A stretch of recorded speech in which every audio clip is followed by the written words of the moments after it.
लाडनू विधानसभा क्षेत्र के कांग्रेस के प्रत्याशी मुकेश भाकर हमारे साथ हैं। पिछले 4-5 दिन से चुनाव प्रचार अभियान चल रहा है। भारतीय जनता पार्टी और कांग्रेस के सीधा मुकाबला होने की संभावना बताई जा रही है, लेकिन मुकेश भाकर पर कांग्रेस पार्टी ने लगातार दूसरी बार टिकट देकर भरोसा किया और मुकेश भाकर के सामने चुनौती है इस बार चुनाव को जीतने की। देखते हैं किस तरह का चुनाव होता है, किस तरह की तैयारी चल रही है। अब तक के चुनाव प्रचार में आपको क्या लगता है, कैसा मुकाबला है? देखिए, कांग्रेस पार्टी ने पिछली बार मुझे टिकट दिया और 5 साल का कार्यकाल रहा। लोगों की जो प्रतिक्रिया थी, लोगों का जो रुझान था, उसकी वजह से पुनः मुझे अपना प्रत्याशी पार्टी ने बनाकर भेजा है। 4 तारीख को मैंने नॉमिनेशन किया था। उसके बाद से और उससे पहले जब से 20-21 तारीख से टिकट हुआ है, तब से मैं लगातार जनसंपर्क में के कार्यक्रम कर रहा हूं और पिछले 4-5 दिन से गाँवों के दौरे भी हमने शुरू किए हैं। लगातार जनसंपर्क चल रहा है। आज भी शाम के मेरे कार्यक्रम है। कल रात तक मैंने, दीपावली की रात तक मैंने कार्यक्रम किए हैं। और जिस तरीके का लाडनू में माहौल है, कांग्रेस पार्टी बड़े बहुमत से यहाँ जीतेगी, क्योंकि जिस तरह से योजनाएं कांग्रेस पार्टी की है, जिस तरह से भाजपा का जो चरित्र है वो लोग जानने लगे हैं, तो मुझे पूरा भरोसा है कि पिछली बार जो मार्जिन रहा था उससे कहीं ज़्यादा डबल ट्रिपल मार्जिन से कांग्रेस पार्टी लाडनू में जीतेगी चुनाव। लाडनू विधानसभा क्षेत्र का जो मुकाबला है वो पूरे राजस्थान में अनोखा है, क्योंकि यहाँ पे निर्दलीय प्रत्याशी नहीं है, राष्ट्रीय लोकतांत्रिक पार्टी का नहीं है, केवल भाजपा, कांग्रेस, बसपा और सीपीआईएम चौकोन 4 ही प्रत्याशी खड़े हैं। लेकिन मुकाबला सीधे तौर पर ये लग रहा है कि मुकेश भाकर और करणी सिंह के। तो करणी सिंह की मजबूती किस तरह से मानते हैं मुकाबले को? करणी सिंह के साथ मुकाबला आपका ये होने वाला है, इसको लेकर आप क्या कहेंगे? देखिए, मैं ये कहूँगा कि मेरा मुकाबला जिन प्रत्याशी से है, उनका पीछे कोई राजनीति में कहीं भी कोई उनका हस्तक्षेप या उनका कोई कार्य रहा नहीं है। ना किसी वो पद पे रहे हैं, ना संगठन में उन्होंने काम किया है, ना यहाँ जनता के बीच उनका कोई किसी तरीके का सक्रियता रही है। सिर्फ परिवारवाद के कारण कि ठाकुर मनोहर सिंह जी के बेटे हैं, इसलिए उनको पार्टी ने टिकट देकर भेजा है। और मैं समझता हूँ कि जिस बात पे भारतीय जनता पार्टी खड़ी है, जिस आधार पे खड़ी है कि हम परिवारवाद के खिलाफ हैं, और वो कहते हैं कि कांग्रेस सिर्फ गांधी परिवार की पार्टी है, तो हमारे राष्ट्रीय अध्यक्ष खड़गे साहब हैं। और जिस तरह से पार्टी ने टिकट देकर भेजा, 20 प्रत्याशी और थे और कईयों से तो पार्टी ने प्रचार करवा लिए, वोट मांग लिए जिन लोगों ने। उसके बाद जो प्रत्याशी बदल कर भेजा, उन्होंने जिस तरह से टिकट दिया है, तो मैं समझता हूँ कि परिवारवाद का सबसे बड़ा उदाहरण अगर देखना है तो पूरे राजस्थान में लाडनू सीट है। एक तरफ मैं चुनाव लड़ रहा हूँ, मैंने विश्वविद्यालय की राजनीति की, एनएसयूआई का प्रदेश अध्यक्ष रहा, युवक कांग्रेस का प्रदेश अध्यक्ष रहा, राष्ट्रीय कार्यकारिणी में मैंने काम किया और 5 साल मैंने धरातल पर यहाँ लोगों के बीच रहकर काम किया है। तो मैं समझता हूँ कि लाडनू की जनता भी ये जानती है कि कौन आदमी है जो उनके बीच रहा है, कौन उनकी सेवा कर सकता है और किस व्यक्ति को किन परिस्थितियों में टिकट देकर भेजा। तो मैं समझता हूँ भारतीय जनता पार्टी कहीं भी इस लाडनू में नहीं टिक पाएगी, क्योंकि जिस आधार पर वो खड़े हैं, अब आकर यहाँ मोदी जी क्या भाषण देंगे लाडनू में? वो पूरे देश में परिवारवाद का विरोध करते हैं और यहाँ आकर कैसे वो जस्टिफाई कर पाएंगे कि उनका कैंडिडेट ठीक है? तो मैं समझता हूँ कहीं मुकाबला भारतीय जनता पार्टी का है नहीं। कांग्रेस बड़े मार्जिन से, अच्छे बहुमत से यहाँ चुनाव जीतेगी। देखिए, आजकल जो चुनाव होता है वो सिर्फ जातिवाद के आधार पर चुनाव होता है। चाहे कोई सी विधानसभा में चले जाओ, पूरे राजस्थान में जातिवाद का चुनाव होता है। एक तरफ जाट, एक तरफ राजपूत। दूसरी बात यह है कि पिछले चुनाव में आनंदपाल सिंह का परिवार उनके साथ नहीं था। उन्होंने एक नारा लगाया था कि मोदी तू से बैर नहीं, वसुंधरा तेरी खैर नहीं। आज वो परिवार उनके साथ जुड़ चुका है। अब मुकाबला किस तरह का रहेगा? देखिए, वो परिवार पिछली दफ़ा भी उन्हीं के साथ था और आज एक हार्डकोर अपराधी जो जेल से छूटकर आया है, वो उनका स्टार प्रचारक है। तो आप समझ सकते हो कि क्या माहौल इस लाडनू में है। कल शहर के कम से कम 20 व्यापारी मेरे से मिलने आए। मैं आपको सच्चाई बयां कर रहा हूँ। वो ये कह रहे थे कि साहब कुछ भी करके आप चुनाव जीतो। तो मैंने कहा क्या बात है? तो वो उन लोगों में पहले से ही बह है इस लाडनू में कि जिन व्यक्तियों का जो रिकॉर्ड रहा है, आज मेरा रिकॉर्ड रहा है, मेरे परिवार का रिकॉर्ड रहा है, देश सेवा में हम लोग, मेरे पिताजी, मेरे दादा रहे, और आज मैंने एनएसयूआई से राजनीति चालू करी, अपने दम पर अपना मुकाम बनाया है।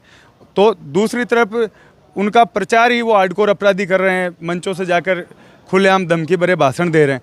तो आम जनता इस बात को समझती है, 36 कौम के लोग, ना केवल जाट, 36 कौम के लोग, वो यहाँ अमन, चैन और शांति चाहते हैं। क्योंकि इससे पीछे 5 साल जो कार्यकाल ठाकुर मनोहर सिंह जी जब यहाँ विधायक थे, तो यहाँ खुलेआम अपहरण हुए, पुलिस के लोगों पर यहाँ गोलियां चली, सांवराद कांड, कितनी बड़ी घटना इस देश में, इस लाडनू को बदनाम करने वाली घटना इस लाडनू में हुई।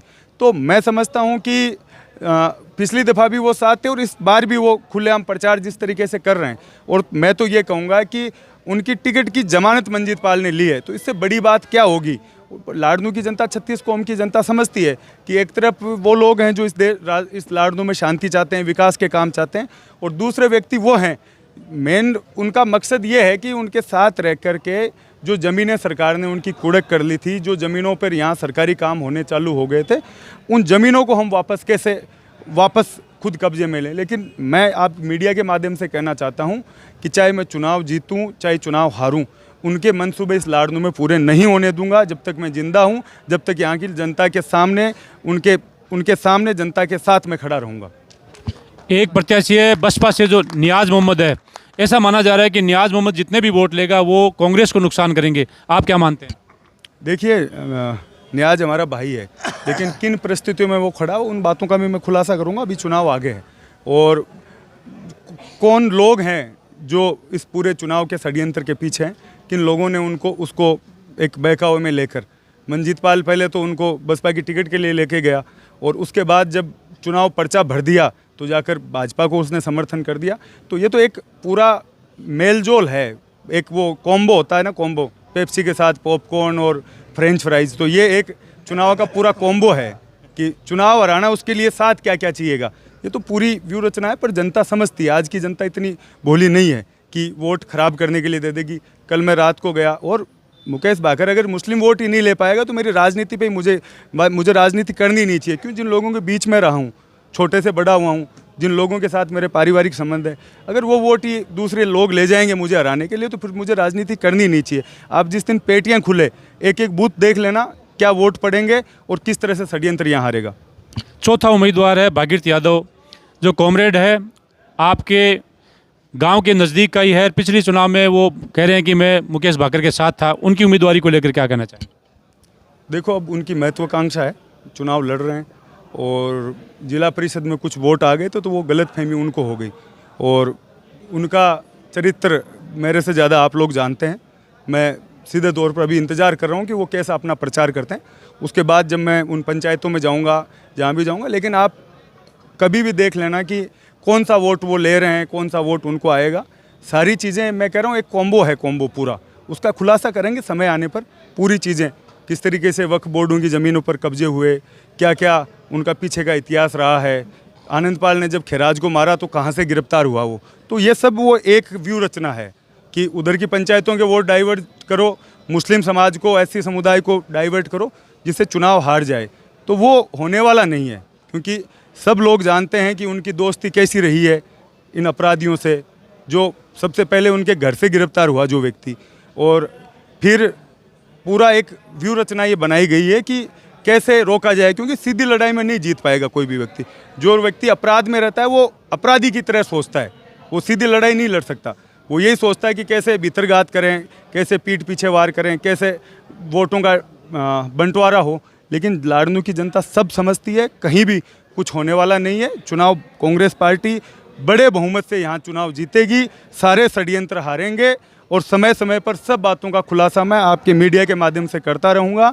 और मुझे खुशी है कि आप जिस तरह से पत्रकारिता करते हैं, वो एक विश्वसनीयता आपकी पूरे नागौर ज़िले में, पूरे राजस्थान में आपकी बनी हुई है। तो मैं ये सारे इंटरव्यू भी मैंने इसीलिए आपके माध्यम से दिए हैं कि पहला इंटरव्यू मैंने ये दिया है इस चुनाव को लेकर, क्योंकि आपकी विश्वसनीयता है, आम आदमी आपके इस चैनल पे भरोसा करता है।